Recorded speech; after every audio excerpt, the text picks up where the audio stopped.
Matthew chapter 2, and we're going to read yung verse 10 and verse 11 only, our key text, but we're going to study the whole chapter ng Amen. Matthew chapter 2. Sabi dito sa verse 10, and they saw the star, they rejoiced with exceeding great joy. And they were come into the house, they saw the young child with Mary his mother, and fell down and worshipped him. And when they opened their treasure, they presented unto him gift, gold, frankincense, and myrrh. Hallelujah, the blessing that is in this song. The Lord bless you and keep you and make his face to shine you. And praise God for this wonderful time that we celebrate the goodness of the Lord Jesus Christ. Hallelujah. Thank you, Lord.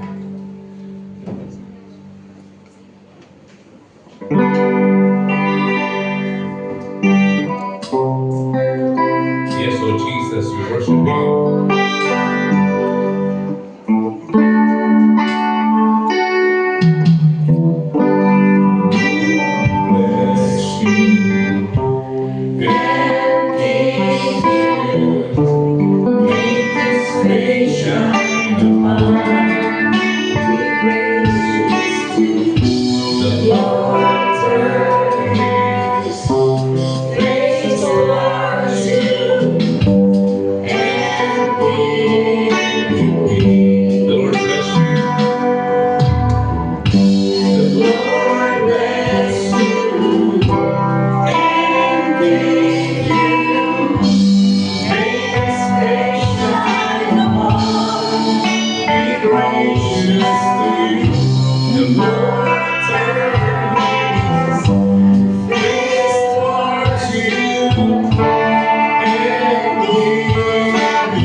To glorify your name, express our worship, express our thanksgiving, oh God, what you have done during the past few years. And we are looking forward to the 2026, another year of miracle, another chapter of our blessing, chapter of hundredfold harvest, another chapter of Father God of breakthrough. Great our Diyos, hinahanda mo sa akin in 2026 and we believe that Lord God, you have a word that you have given to your people at naniniwala kami, Panginoon, your word shall manifest. As we cling onto your word, we believe that your word will never return void, and we give you the glory, Lord, for what you're going to do. In Jesus' name we pray. Everybody say aloud. Amen.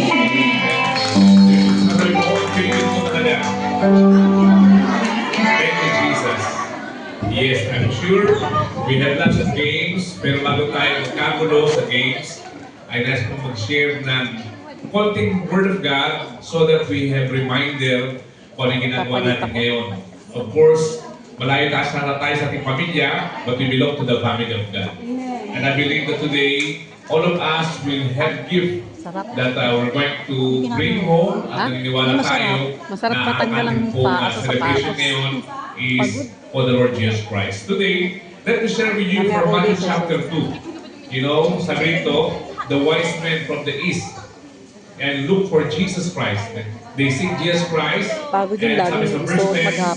sabi sa ating grasa, when they saw star, they rejoiced with exceeding great joy.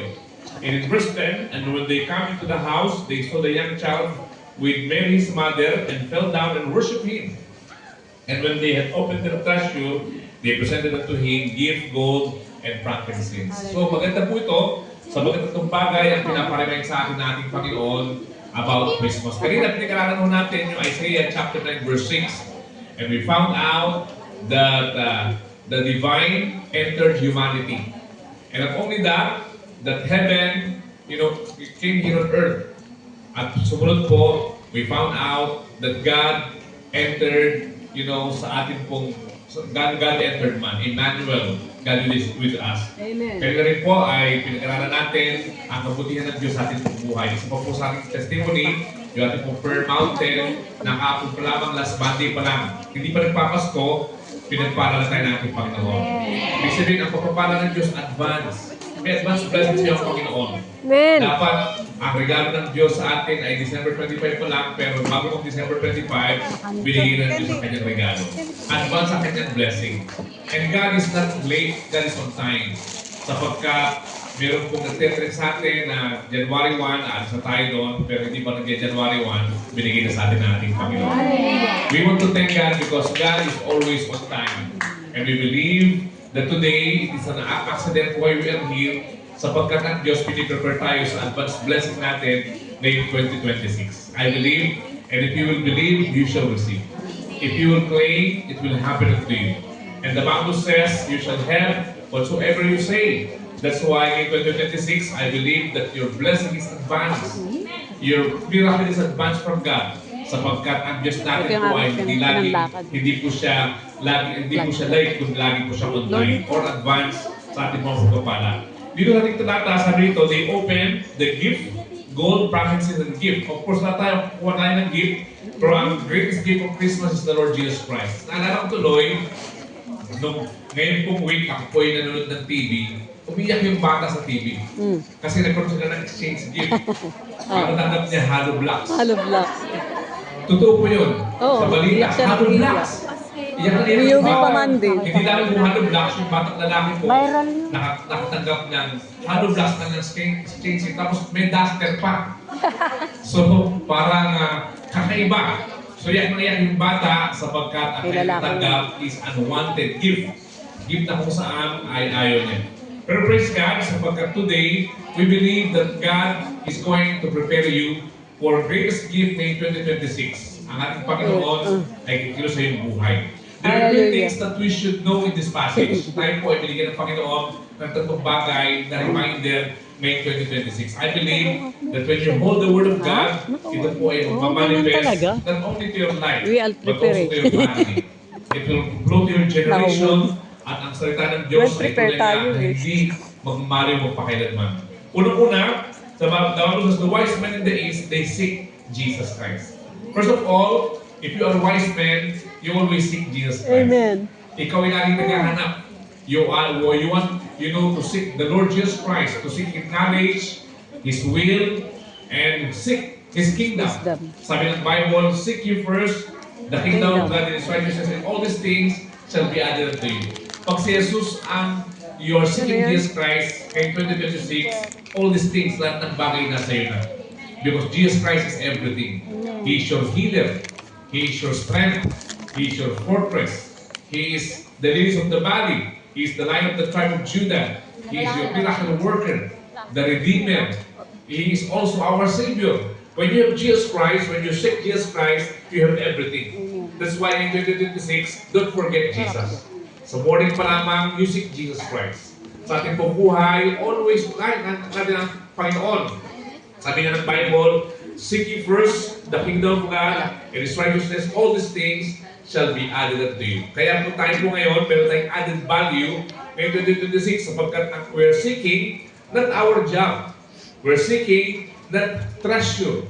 We're seeking not popularity. What we're seeking is the Lord Jesus Christ. Amen. And when you seek Jesus Christ, I'm telling you 101%, you are blessed tremendously. Amen. Exceeding abundant, more than you can imagine or think, ibubusay ng ating Diyos na buhay. Hello, how are you? And praise God, Ang sapagkat you do not know what God can do in your life. Ang Diyos po ay mabuti at sa lahat ng bagay, meron po siyang binibigay na mga bagay na kailangan po natin. Tulad po ng ating po prayer request, you know, yung ating po prayer mountain, binigay ng ating Panginoon. It is impossible. But praise God, nothing is impossible. Gawin mo, wala kaming lawyer, pero ay binigay po sa atin yung tinatawag na lugar. At of course, yung palang land officer, land department officer, Christian pala. Amen. Nagpapat lang siya sa akin nung pagkatapos ng approval. Hallelujah. Sabi niya, I am attending a Christian church also. Praise God. Because, you know, what God has blessed, nobody can curse. Amen. When you seek Jesus Christ kay 2026, 101%, ikaw ay tunay nga nakakamakaral sa kanyang biyaya. Sabi nito, the wise men seek. They seek Jesus Christ. That's why they are called wise men. Matalino ka pag si Jesus ang iyong tunay nga na inuuna. Matalino ka sa mata ng Diyos when you seek Jesus Christ. Because when you seek first the kingdom of God and His righteousness, all these things shall be added unto us. Even ang pangailangan mo ay bibigay ng ating Panginoon. Hallelujah. Of course, walang imposible sa Diyos. Sa atin, maraming imposible. Pero sa Diyos po lang imposible. And I can see that 2026, when we seek Jesus Christ, walang sino mang pwedeng magpahinto ng pagpapala mo. You have unstoppable blessing from God. You know, unstoppable supernatural acceleration, supernatural expansion, supernatural enlargement of your territory. And the God Almighty is going, you know, to do it for you sapagkat ang salita ng Diyos ay salita ng Diyos, is the will of God. Sabi niya, seek first the kingdom of God and His righteousness, and all these things shall be added unto you. Kaya kung gusto mo maging kumpleto, ngayong 2026, si Jesus ang ating hanapin. You know, and when you seek Jesus Christ for sure, you are 100%, you know, secure in His hand.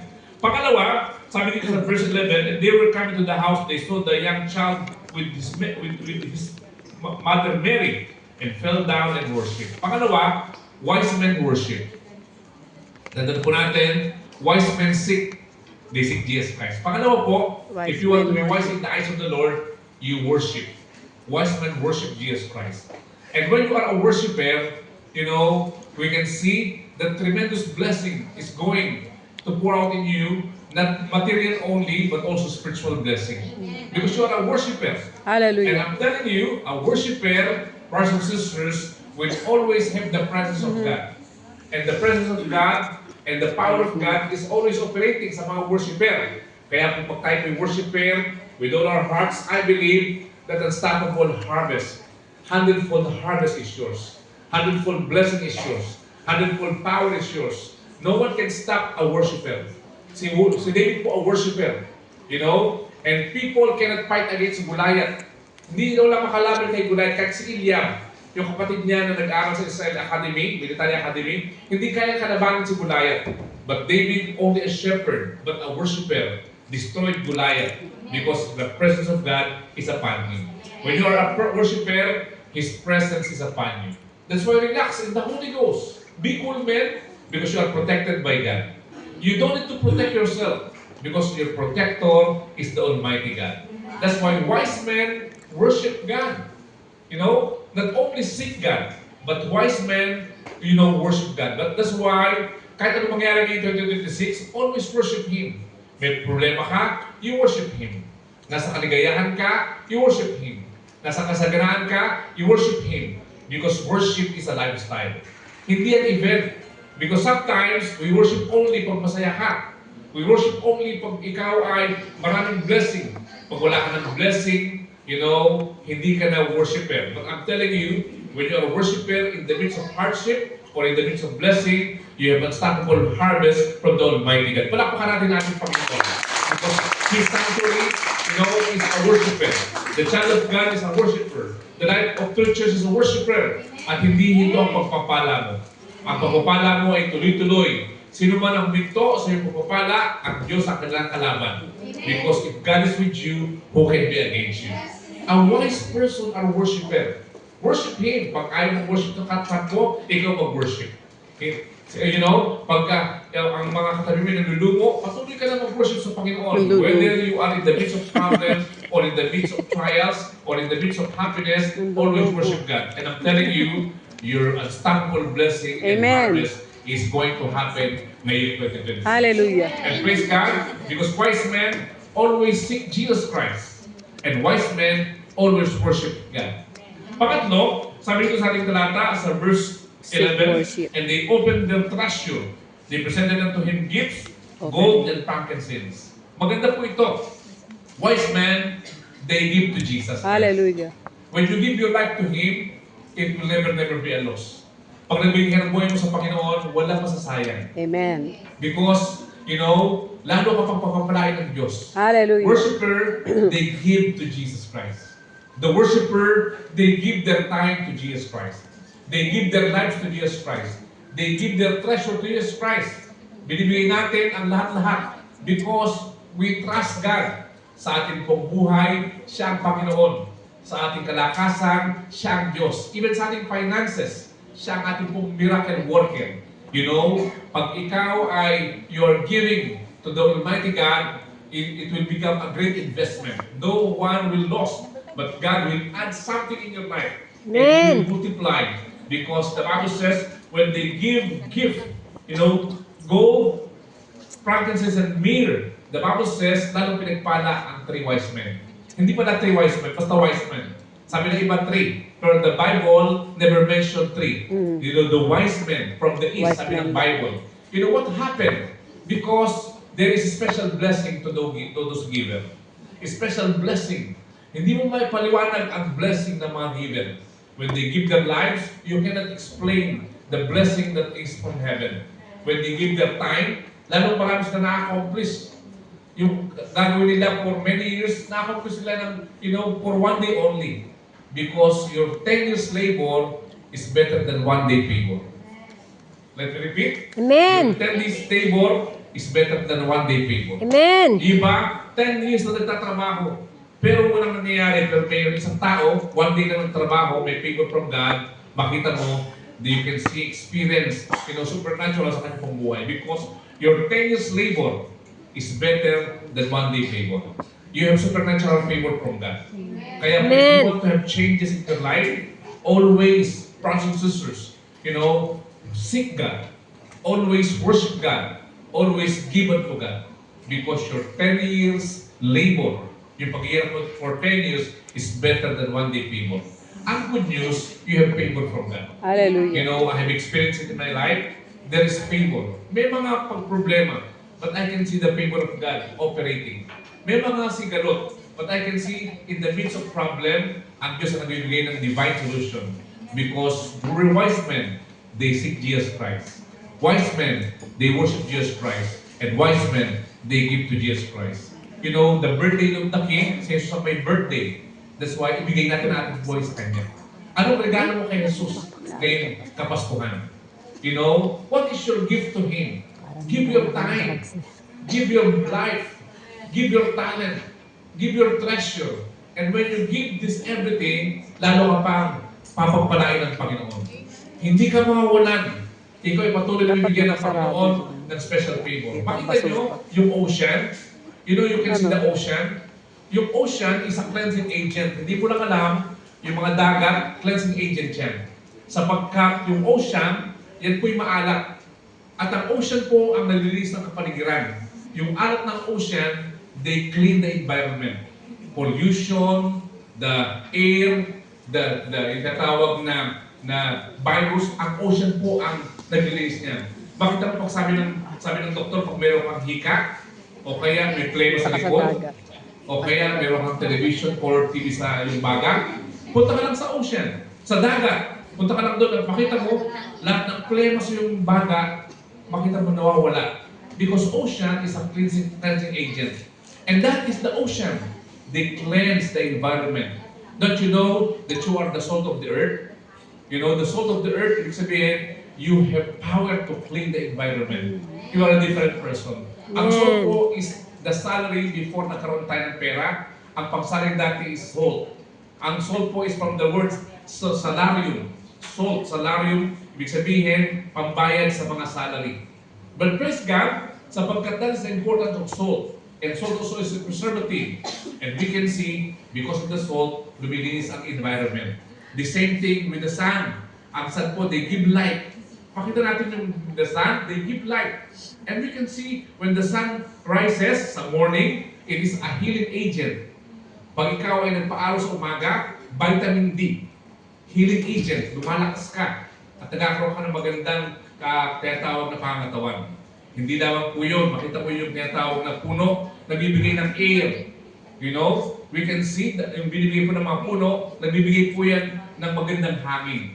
What we can see, everything that God created gift. And because they give, the more na pinagpapala ng Panginoon. The same thing with us. Ang Christian, pag pinagpala ng Diyos. Ang Yahweh po, don't you know that Yahweh means Yah? Inhale. Wait. Exhale. Even God is saying, when you inhale and exhale, you have balanced life. And the Bible says, the more you give, the more you will receive. And when you are a giver, more blessing will be poured out unto you. But when you are a taker, something is being withheld in your life. That's why tayo pong lahat ngayon, mga anak ng Diyos, we are giver. 2026 is a different year. 100-fold anointing, 100-fold blessing, 100-fold harvest, unstoppable, and it's yours. Lahat ng negosyo, hawakan mo, pagpapalain ng Diyos. Lahat ng project na gagawin mo, pagpapalain ng Diyos. Why? Because you have supernatural move of God in your life. And if you want changes, you know, wise men seek Jesus Christ. Wise men worship Jesus Christ. And wise men, they give to Jesus Christ. Dahil natin ito ngayon. Let us sing a song to the Lord.